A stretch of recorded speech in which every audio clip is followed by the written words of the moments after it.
Hola, bienvenidos a una nueva sesión, la sesión número 5 de la carta a los Efesios. Estamos muy contentos y tremendamente desafiados por seguir leyendo y profundizando esta carta. En la última sesión, al finalizar, tendremos un espacio para responder preguntas. Así que queremos animarte a que nos envíes las preguntas que tengas referente a la carta de los Efesios. Puedes hacerlo a través de tus líderes de grupo de conexión o enviarlas por mensaje directo en Instagram en @grupos de conexión IBLC. En la sesión anterior terminamos con una oración que el apóstol Pablo realizó en favor de todos nosotros, la Iglesia de Cristo. Y es que Dios nos fortalezca con poder en el ser interior por medio de su Espíritu. ¿Qué quería decir? El ser interior era una frase que para los griegos se relacionaba con tres cosas: la inteligencia, la conciencia y la voluntad.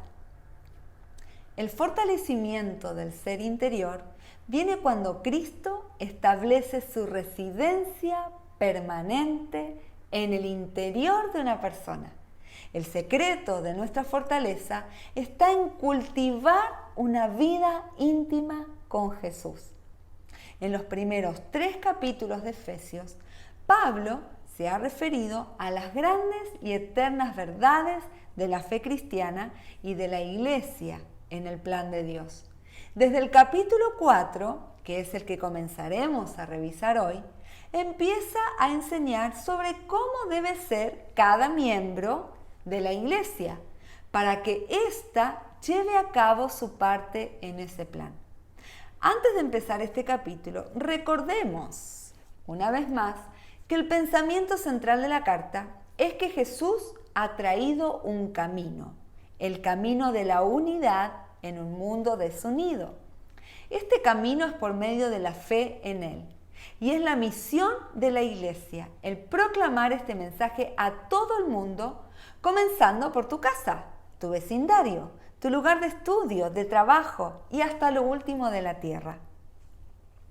Ahora, Pablo habla acerca del carácter que debe tener el cristiano que cumplirá la tarea de reconciliar al mundo con Jesús. Es decir, hasta el capítulo 3 hemos meditado en los privilegios del cristiano como hijo de Dios. Y desde el capítulo 4 revisaremos sus responsabilidades. Quisiera leerles los primeros 5 versículos del capítulo 4 de Efesios desde la versión amplificada que hemos traducido del inglés. Leámoslo juntos. Así que yo, el prisionero del Señor, les ruego que vivan una vida digna de la vocación a la que han sido llamados. Es decir, que vivan una vida que exhiba un carácter piadoso, valentía moral, integridad personal y una conducta madura. Una vida que exprese gratitud a Dios por vuestra salvación, con toda humildad, abandonando la justicia propia y mansedumbre, manteniendo el dominio propio, con paciencia, soportándose unos a otros en desinteresado amor. Esfuérzate por mantener la unidad del espíritu en el vínculo de la paz, cada individuo trabajando juntos para que todo tenga éxito. Hay un solo cuerpo de creyentes, un solo espíritu, así como fueron llamados a una sola esperanza cuando fueron llamados a la salvación. Un solo Señor, una sola fe, un solo bautismo, un solo Dios y Padre de todos nosotros, que es soberano sobre todo y trabajando a través de todo y viviendo en todo. ¡Qué tremendo! Ahora que comprendo más lo que Pablo está enseñando, menos calificada me siento. Sé que puede sonar utópico, idealista o muy espiritual, pero no se trata de cuán santo y apto puedas ser, sino de cuán cerca te propongas estar de Jesús. Cuando aprendemos a orar sin cesar, desarrollando una vida constante de oración y pensamientos dirigidos hacia Dios, nuestra vida comienza a centrarse en Él a medida que somos llenos de su Espíritu Santo. Y nuestro carácter comienza a ser modelado a la imagen de Cristo. Sí, es difícil y no tan grato el proceso, pero incluso en el momento más difícil podrás experimentar la plenitud de aquel que lo llena todo. Escucha las palabras de Jesús en Mateo 11, del 28 al 30, en la versión La Pasión. ¿Estás cansado de llevar una vida pesada? Ven a mí. Yo refrescaré tu vida, porque yo soy tu oasis. Simplemente une tu vida a la mía, aprende mis caminos y descubrirás que soy manso, humilde, fácil de complacer. En mí hallarás refrigerio y descanso, porque todo lo que te pido será agradable y fácil de llevar.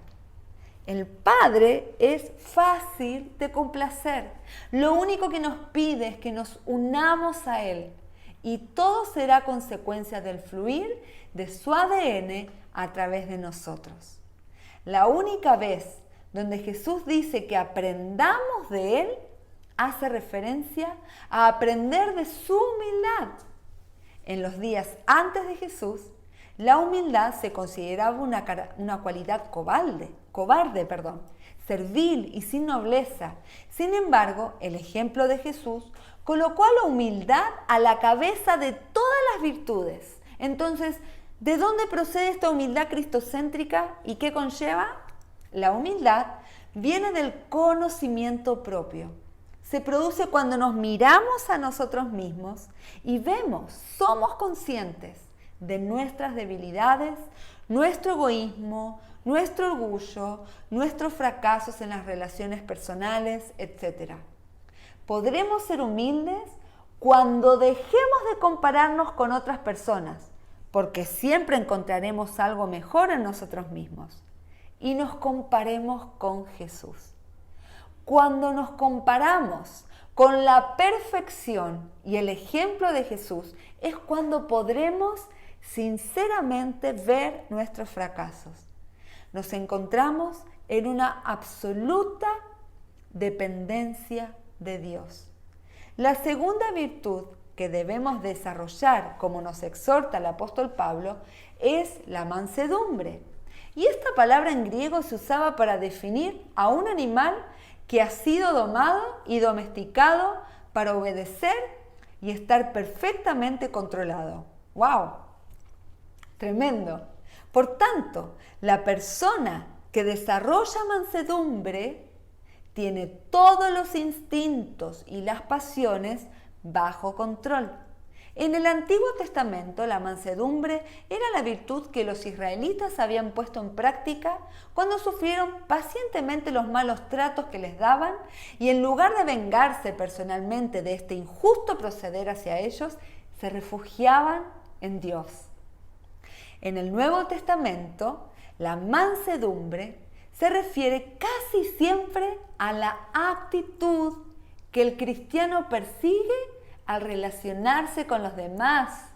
Y es un requisito indispensable, no solo para soportarse mutuamente, sino también para someterse unos a otros. El apóstol Pablo no dijo con humildad y mansedumbre, sino con toda humildad y mansedumbre.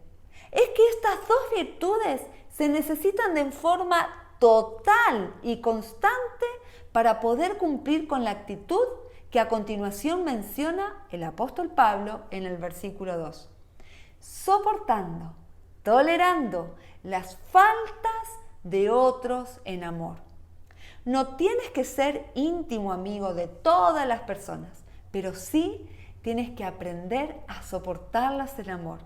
La clave para comprender esta y otras afirmaciones sobre el amor es saber que este amor, la palabra griega ágape, no es tanto una cuestión de emoción, sino de hacer las cosas en beneficio de otra persona. Es decir, tener una preocupación desinteresada para otro y una voluntad de buscar lo mejor para otro. Soportar con paciencia en griego significa aguantar continuamente cuando otros atacan o hacen difícil nuestra vida. Debemos demostrar amor generoso. Debemos tener paciencia con otras personas de la misma manera que Dios ha tenido paciencia con nosotros innumerables veces. Todas estas virtudes son el requisito indispensable para poder aguantarnos, soportarnos cómodamente los unos a los otros en el cuerpo. Y poner en práctica estas virtudes depende de negarnos a nosotros mismos. Mientras nuestro yo sea el centro de todas las cosas, esta unidad no podrá existir nunca plenamente. Pablo no está exhortando a los efesios a hacer la unidad, sino a guardarla, promoviéndola activamente.